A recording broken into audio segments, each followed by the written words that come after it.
do you believe overeating is caused by food addiction, or is it a person's distorted search for nurture and comfort? Well, they call it, there's a term for it, comfort. Junk food, fried foods, potato salad with eggs in it and mayonnaise. A sweet potato pie with eggs and sugar is comfort. Ice cream could be considered comfort. It soothes you, but it's an addictive quality. So it doesn't really soothe you. It's just a moment of relief before it drops in the body and you become what the food really is doing. It's not giving you comfort. The food is actually causing you stress and anxiety and hurt and anger and depression. And so it's dangerous. It's dangerous to go that route for comfort when you can go the route of nature and eat just the opposite, eat the foods that support the nature, support the mind, that support the emotions. And that's green, plant-based, primarily a green lifestyle. Chlorophyllion is the term that my son Supernova brought forth. Not so much vegetarian or not so much vegan, but green chlorophyllic foods. And if you eat the white bread, the white rice, it causes you to tilt over to the adversities and to the struggle and to the lack and to the hurt. Most people are taking painkillers, and that's to numb them out. But what it does is it keeps you in a cycle of more pain and more drugs and more going down until people become manic depressed, to become violent. You know, just in a household, we checked what's in our homes, we would understand why there's abuse in the home. Yeah, I experienced that personally in regards to changing my eating habits, and I can feel the difference, not only in my body, in my mind, and my temperament. I think when I eat sugary foods, I feel jittery. It can be like a nervous vibe. Because it's a drug. And sugar is a drug, it's a few molecules away from crack and cocaine. You can just look it up, Google it. It's only a few molecules away from crack and cocaine. And it's so harmful because everybody's doing it. It feels normal. It is normal, but it's not optimal. And it tastes so good, but it hurts so bad. And you can take your sweets in a more natural form, fruits. Get into your mangoes, your papaya, your pineapples, your cherries. It's delicious when it's organic, though. I mean, I had a cantaloupe today, and I said, well, they just was injected. What did they put in the soil? It's nothing. You can feel the depth in it. There is no watermelon without seeds is an insult to nature and to our nature. When you don't see black seeds in it, it's death. And they're taking the seeds out of everything now, the lemons, the limes, the oranges.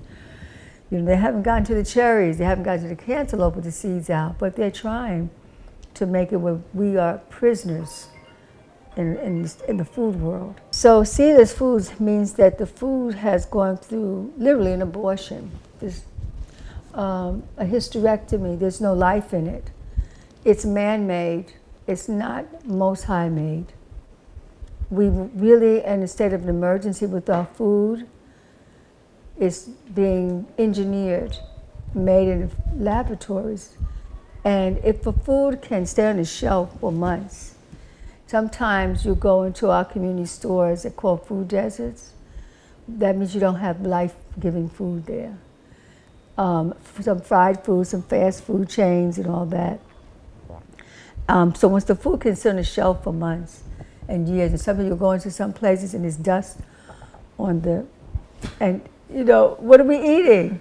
It's not real food. Food only lasts for a certain period of time. Once you pull it, pick it, it lasts for a week.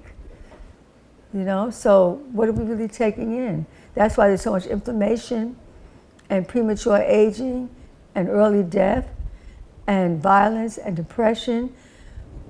People are in this realm is that the norm is to be sick. The norm is not to be well. To be well, what? How did you get well? How did you escape? So I don't eat most vegetarians, I don't eat what most vegetarians eat. You know, we eat a lot of starch. determined starchitarian. We eat a lot of starch, and then it starches our knees, and so we can't walk after certain, or we are limping because there's no flow in the legs. Or our kidneys are starting to fail because they cannot process the food because there's all this inflammation on our kidneys, our liver. So our bodies are decaying and because it's a lot of non-real food. How bad is fried food? Well, fried foods is oil unfried is the best oil. Cold pressed is the best oil because it's pressed out of the olive. Once you put the heat to it, it becomes carcinogenic. So you have to be very careful.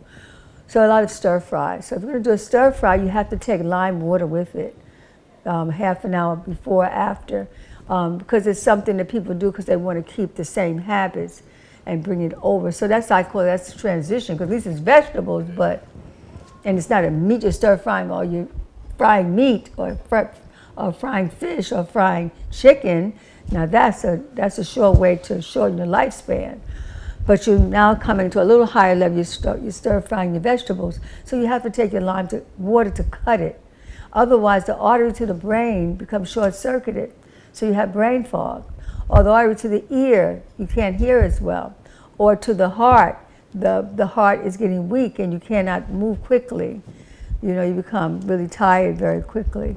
To the legs, you start to get elephant legs, swelling in the legs, edema. And that's from the arteries being clogged up with fried foods or meat, which has a lot of fat in it.